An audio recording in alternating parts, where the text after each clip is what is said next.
introductory things about the program's vision and scope, and then I will happily fill in details and answer questions that you might have about this kickoff.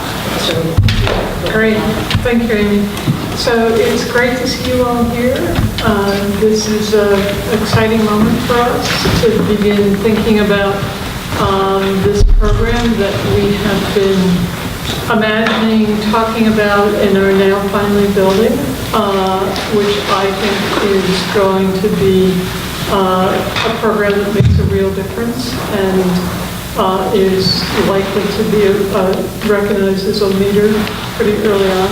And I wanted to say a couple of words about what the vision is behind this program and why I think it's particularly fitting that this program be here at Cornell. Come on in. So in terms of thinking about what's the reason behind this program, this program, as you know, is really designed to marry the liberal arts and sciences with technology, the information economy, digital innovation. And why is that a useful thing to do? Why does that make sense? And I think we can sort of think about that two ways. The first is that it's that point of intersection that is now and has been historically the point of innovation and creativity. I don't know how many of you have read or paid attention to Walter Isaacson. Walter Isaacson was the director of the Aspen Institute. He was the biographer of Steve Jobs. He's done some really interesting work on Silicon Valley. He did a big book a few years ago on creativity and innovation, looking from kind of Leonardo da Vinci through people like Steve Jobs. And all of these folks come to the conclusion that what you see when you look across figures who are these kind of grand scale innovators is that they marry diverse things. They pull together an orientation towards humanistic study, towards the arts, with an orientation towards things like science and technology. And that's what this program is. It is bringing together both. It is saying that understanding the world from different points of view and having a skill set to make and create things is where you get those sort of moments of taking us to the next stage. So that's one of the orientations behind this program. The other orientation behind this program is, in a way, a little more immediate. So Tom Friedman had an article in the New York Times not too long ago that talked about us being in the second inning for the technology revolution. In the first inning, we got a lot of home runs. We were incredibly excited about it. And now in the second inning, we're saying, whoa, what have we just done? Now in the second inning of Facebook and election hacking. Now in the second inning of driverless cars that are crashing into people. Now in the second inning of wondering who controls our information and how are they using it. Now in the second inning where algorithms determine what your insurance might be, where you have opportunities in your life. We're beginning to say, we don't just need people who create great tools. We need people to think about the social impact of those tools for good and to guard against not so good. And those are the folks with the sensitivity, with the ambition, with the breadth that we are looking for in this program. And in terms of why does this make sense at Cornell in particular? Now, I've been lucky enough to teach at a lot of great schools over my career. Places like MIT, Harvard, Princeton, Cornell. I will tell you that none of the places I've been at have one of the things that Cornell has, which is a sense of community and connection that comes from our heritage of being a place that was founded on a commitment to both thinking and doing, right? Being the land-grant ivy, being a place that is both about practical skills in the world and high-level theory, and being a place that, because it's situated in this gorgeous spot in upstate New York, means people actually talk to each other. They're not getting in their cars at 5 o'clock and driving an hour to get home. They're here and they're engaging and they're doing it across disciplines.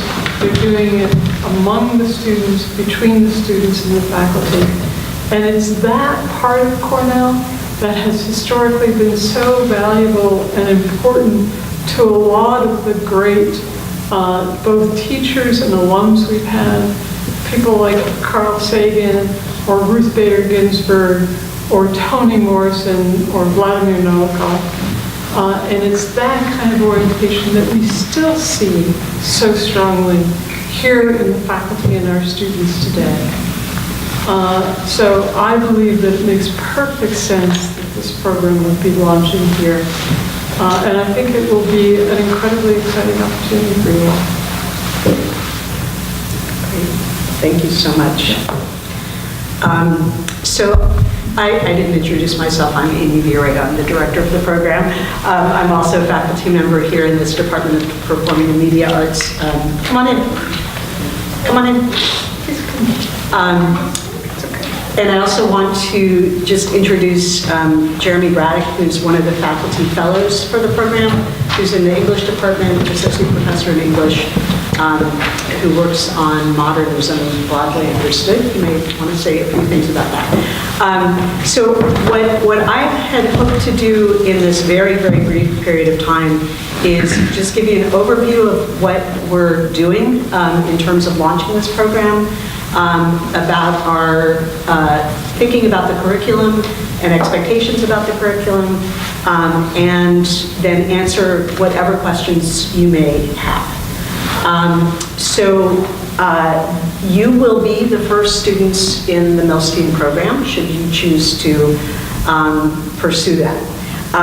We have a kind of improvisational admissions process this round because we didn't have a mechanism for identifying students who would be interested in the program, and so we read carefully among the freshman applications and chose a group of students we thought would be ideal for this very combination that Dean Ritter is describing between liberal arts and sciences and a tech education.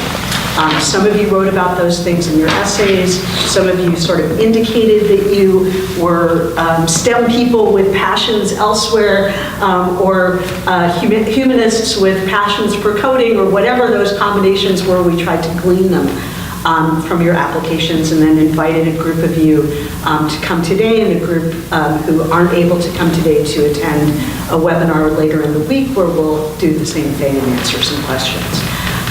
So the program is aiming for 25 students per class with 2 points of entry, one at the time of application to Cornell as freshmen, and then another after the freshman year, where some more students will slide into the cohort of rising sophomores. On the supposition that there will be folks who didn't know that that was where they were going when they applied to college, or that they didn't really synthesize what those opportunities might mean for them, and need a later entry point. So it'll be 25 students per class for a total of 100 students. Everyone will do a major of your choosing in the College of Arts and Sciences, and then spend 2 summers at our brand new campus of Cornell Tech in New York City, doing courses that build on some sort of pre-tech work that you will do while you're here. Many of you, I had the pleasure of reading all of your applications, and am blown away by your level of accomplishment already as high school seniors. So many of you have already done advanced math beyond calculus. Many of you have already done computer science. Many of you have already engaged with some form of data analysis and statistics. If you haven't, you will do that here. before going off to Cornell Tech after the sophomore and junior years for 2 summers. While you're here, you will have what I have come to think of as the sort of the best model of a Cornell education, which is a smaller cohort within a great university. What does a smaller cohort offer? It offers you contact with faculty. So with me, but with our faculty fellows, Jeremy and Sarah Krebs, who wasn't able to make it here today. She's a government professor who has a military background and works with issues of drones and privacy. Her work is extraordinary, really interesting. So Sarah, Jeremy, and I will be the initial faculty cohort, and we're going to be with you every step of the way, doing freshman advising, developing courses, thinking about interaction between your group and things that are going on in the university, developing co-curricular activities, being here for you. And you'll be able to develop relationships among your cohort, and then those who come in, you'll be the elders, those who come in after you, and we hope that those will be lifetime relationships that are forged within this small community, but you'll have access to all of the things that make Cornell an astonishing research university. So taking courses in the college and beyond, majoring as you choose, participating in whatever extracurricular stuff is your thing, and then having the opportunity to spend time abroad, do all the things that, that students in the college tend to do. So we will be working on curricular pieces that will tie into the program. One of those is already in place for next year. It's a course called Thinking Media that has been sort of long in the process of developing, but finally seems to be on our horizon for the spring. And Milstein students will have access to that course before other students, so you won't require permission to enroll in that class. It's a brand new class, and it's bringing faculty from across the college, across the university really, from communications, from cinema and media studies, from literature departments, from music, from art history, from all over to think about approaches to media and media studies in the 21st century. So that's already happening. And then Jeremy and Sarah and I will be working on other courses that will be targeted to you, but also bring students in from across the college. And then a capstone course that will be specifically for you when you return from New York after the second summer. So those are some of the nuts and bolts. You want to? Yeah. Just to add one thing. Sure. So kind of part of what students will be getting and the program will be building on from Cornell Tech, part of the genius of what Cornell Tech is doing is it's really building on this model that interdisciplinary teams are the ways to innovate. Right? And so there's a kind of design and project orientation that is a deep part of their curricular structure there, which, as I suggested, is sort of part of the DNA of this campus and this college.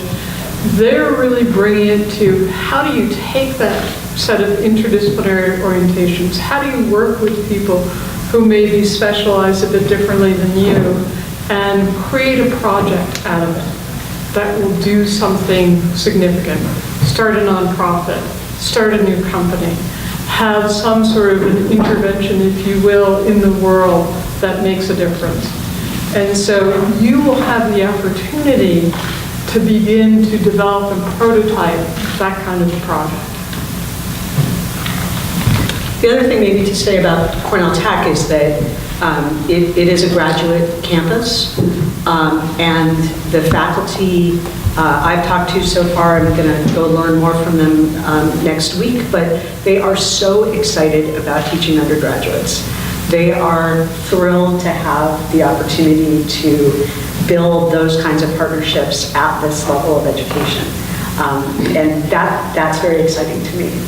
And it's not just any undergraduates. They're very excited to have our undergraduates, right, exactly. you know, folks who bring greater orientation to things beyond the technical to that campus. So let's open it up. What are your questions? Yes. Yeah, so you mentioned we major in wherever we want within art and sciences. So for example, I'm interested in philosophy.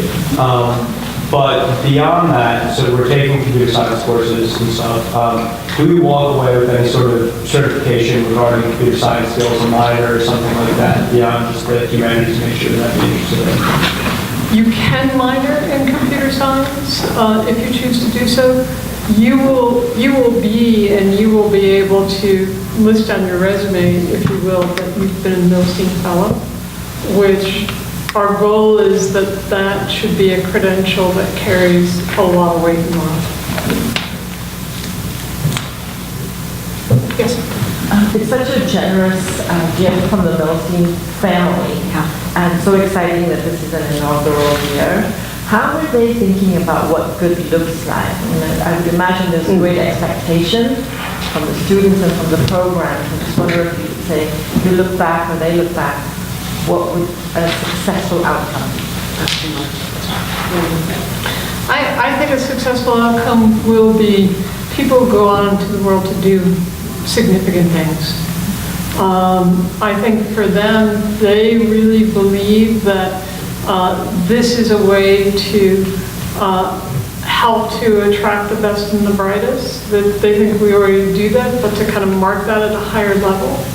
And to see it as a program that becomes a model, I think, for other places. For the summer spent at Cornell Tech, how structured will the program there be? Will we be able to follow what we're interested in, or will there be stuff already set up where you have to go into groups of, or can you speak a little bit to what's going to happen there? We're going to invent that. But I am confident that in our invention, we'll be balancing exactly what you're already weighing, right? Which is your own trajectory and preparation, and then the participation in a cohort and collaborative learning with other students. So there will be a counterpart to me, a faculty director at Cornell Tech, who will be working with that faculty to build the curriculum. And we will start that conversation as soon as they hire that person. My expectation is that it will be more structured in the first summer and less structured in the second. But they're sort of hoping to kind of build some foundation there. And then, as I suggested, kind of beginning to prepare you to move into the stage of imagining and prototyping a project of some kind. Yes? You mentioned that it's the New York campus is a graduate campus. Will we be working with any of the graduate students and seeing what they're doing, interacting with their projects? I'm sure that they will be eager to interact. That is the nature of graduate students. We should also make clear, by the way, that the summers in New York are fully paid for. The housing, the tuition is fully paid for. And that there is a beautiful new residence on Roosevelt Island. So I had a question that connects to that. Yeah. Is there opportunities for paid work in the summer while they're there? Probably not. It's imagined as a more encompassing time frame. There is a stipend that goes with summer opportunities, so I mean it's very important to us that if you are, for instance, a student on financial aid, you are able to do this because there is an expectation for summer earnings for students on financial aid. The stipend is sufficient to cover that.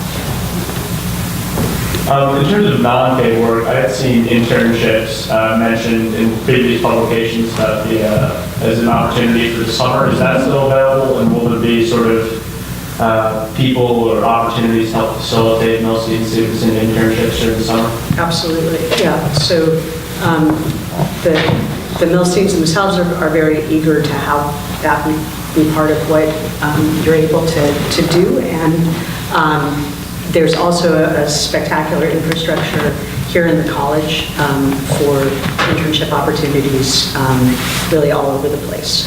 So we'll be funneling folks through that as well, depending on interests.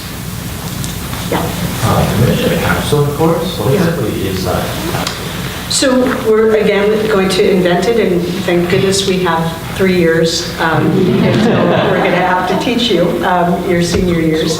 But the idea of capstone courses in general is to bring together the knowledge that you pursued individually over the course of Cornell education. And many, many majors have capstone courses that bring majors together to think through a specific problem, or to think through a set of readings or a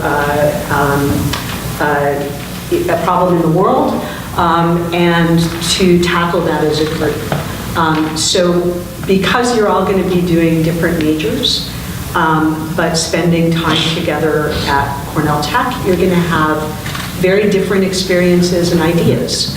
And so bringing you together as seniors to think through something together from those different perspectives is the beginning of enacting this sort of synthesis that Dean Ritter was describing between the knowledge that comes from different disciplines, different worldviews, different perspectives on a problem, and then bringing those together in the senior year for a one semester capstone. Just to be clear, we're not admitted to the Milstein Program yet, correct? Right. The process. Yeah. So could you elaborate on the process of how you're choosing people and when you're going to release decisions? Absolutely. So again, we're improvising this year because of the admissions timeline. So we have identified a group of just under 100 students who are admitted to the College of Arts and Sciences, whom we've invited to apply to the Milstein Program. And we will, because we're limited in what we can kind of juggle at this point, for this year we're going to be choosing students who apply, who choose to enroll at Cornell in the first few weeks of May. So my guess is that we'll have decisions by no later than May 15th. We're shooting for a little bit earlier. Yes? I was wondering with the capstone course, if that precludes doing like an honors project in the major? No, not at all. I expect that many students will be honors students and doing honors projects in the major. The capstone course will be, scheduled around various other, it's impossible basically to schedule, but we'll do our best to accommodate other folks' interests, but certainly doing honors and doing the work of a major within the college is integral to this. I'm kind of curious about how the program is going to interact with being just a regular student in arts and sciences during the year. So are there going to be different classes or credits that we're taking research or anything like that? You're going to be a student in the College of Arts and Sciences, right? That is that's really the core of what we're imagining here. That having a major in the college, participating in the life of the college. Being in classes with all sorts of folks from throughout the university, that's a Cornell education. What we're here to do is to give you the benefit of a cohort within that, which is a smaller group, a peer group, a group of like-minded people who want to have an impact in the world and who will be brought along by the 3 faculty responsible for bringing you along in whatever form that takes. And some of that will be curricular, some of those will be classes that we're developing in questions of technology and ethics, for example, that will be open to students beyond the Milstein cohort. But will be developed with those kinds of questions in mind. And just as a footnote, for me, one of the things that's really exciting about taking this on is bringing those questions to life within the college, right? Not just within the cohort, but seeing how this program enriches the life of the university more broadly. So it works both ways, right? In terms of you going into the world and us bringing the world closer to the program's goals. So absolutely you'll be part of the college life, but we'll have this additional home. And that makes a difference in a big university, to have a smaller group to which you belong and people you know well, faculty you know well within that environment. Those things make an enormous difference. So just to clarify, for those of us for whom Milstein is a major deciding factor between Cornell and another school, we don't really be able to know about our status regarding Milstein until we can Cornell. Correct. Okay. Alas, this year that's how it's working. Okay. And there will be another entry point at the end of the freshman year, just to be clear about that. And the process of admissions will shift so that this becomes a recruitment tool, right, which it obviously ought to be. I want to also go back to something that Amy said a minute ago about how this program is sort of amplifying other things already happening. So at Cornell, we have a faculty of computer and information science. Our faculty of computer and information science aren't fully a separate school. They are in fact kind of embedded in both engineering, arts, and sciences. We have kind of deep collaborations going on both in computer science and information science in areas like computational social science, in areas like media studies that bridges. There's a faculty member in information science who was a classics major who then went on to computer science and thinks about how you can sort of build a record of how narratives migrate over time through different literatures and what that tells us about cultural interaction over time. And collaborations around things like the ethics of self-driving cars, or what the use of drones means for war, and how it's executed over time. So those collaborations, which have been sort of growing and budding over the last few years, make this a really exciting time to be a student at the front lines of those interactions as well.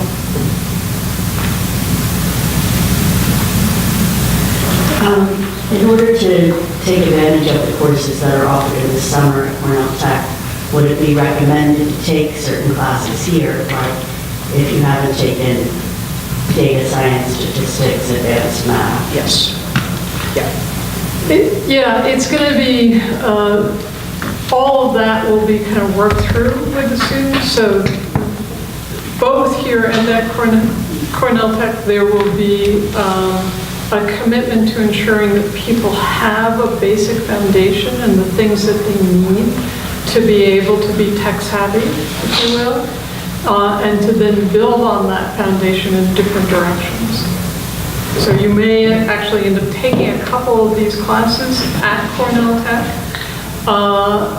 but between here and Cornell Tech, we will make sure those are in place for those. Two logistical questions. One, is there an opportunity to visit Cornell Tech, like in the next couple of weeks as you're going through this program? And then is there a separate application process, or are you using the core application and just... There's not a separate application process this year. So the process is all being run through arts and sciences. So you will not get a Cornell Tech degree. You will get an arts and sciences degree. And on the visit question, I think we can ask. I'll ask. I'll ask and shoot you an email. I'm going to go down next week, so I know that there are still folks around in faculty who are on campus and eager to talk. So I don't imagine that will be a problem. So for the application, is the only thing required for that the 150 word? Statement. That's it. Yeah. Easiest application. And we're going to put the next class through the hardest process so that you can gloat.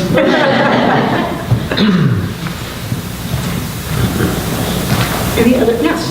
Are there opportunities when they're there in the summer, if they like do sports or whatnot, for them to be able to do training or races or things like that while they're still there? Like, I don't know how encompassing the program is. Yeah, I mean, I'm sure we Yes. could figure out ways to allow people to have those kinds of opportunities. I can't answer your question off the top of my head about how that would work, but I also imagine that it will be possible to explore the city, to do things, so, there will be time, one imagines, for whatever passions people bring to this. do you have a question? Yeah. So you talked about there would be 2 summers at Cornell Tech. So like that 3rd summer, would there be an opportunity to go back or go into other internships, or will there be stuff through the Milstein Program, or is that something we have to find out ourselves? So it's the summer between sophomore and junior and senior year. That would be the Cornell Tech summer. Oh, okay. So the first summer after you graduate, we imagine that you'll be going on to run the world. Or at least one country. Yeah. But Cornell, I can speak to this specifically. Cornell has an extraordinary infrastructure in terms of opportunities for connections beyond Ithaca. So whether that's internships, alumni networking, relationships with other institutions, those are all, solidly in place and available for all Cornell students. So Milstein may have some particular spin on things as we evolve, but that is solidly in place and quite extraordinary. Yeah. So as a part of the Milstein program, so is it, so during the year, obviously this is the first year, so I'm sure you can't see for sure, but do you see any conflicts with double majoring in terms of responsibilities or something like that? Nope, not at all. Most of what you're going to be doing is in the College of Arts and Sciences, choosing the courses that you want to take, exploring our incredible curriculum, deciding on a major, which happens usually by the end of the sophomore year, so you don't have to be clear about what that major is today. You can, spend some time exploring, but if it's going to be philosophy, then, you can dive in and start exploring this curriculum. We're going to be there to guide you. We're going to be there to make sure that you're ready for the 2 summers at Cornell Tech. We're going to be there to do some co-curricular things with you. There are some extraordinary people who come through this campus, and we'll make sure that you have time to interact with them and learn something. But it's not meant to be an onerous curriculum superimposed on the College of Arts and Sciences curriculum.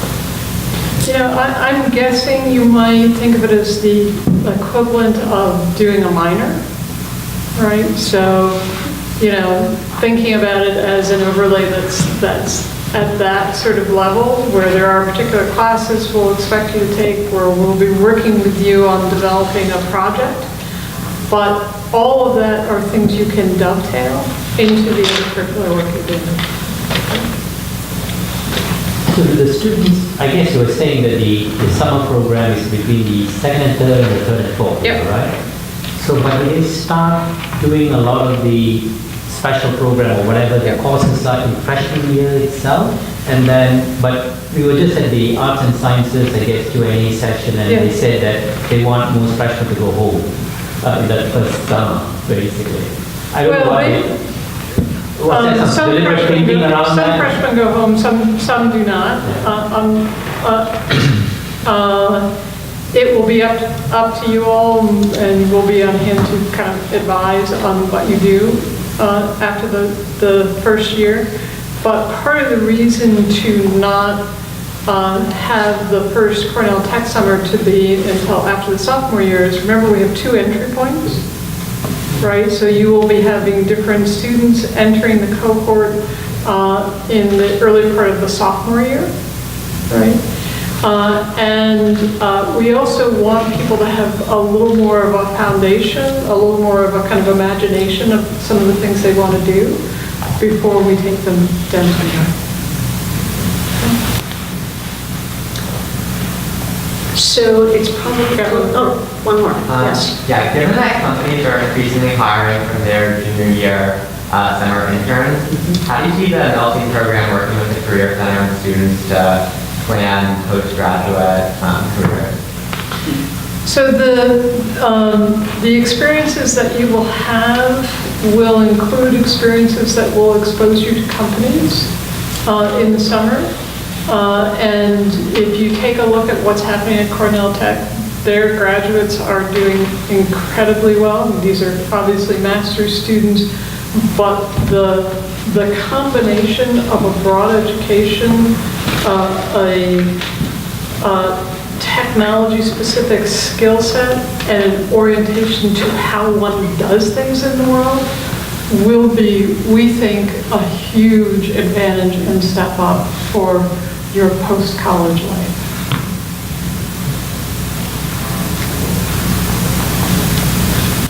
All right, we should let you go have lunch. Thank you for coming down.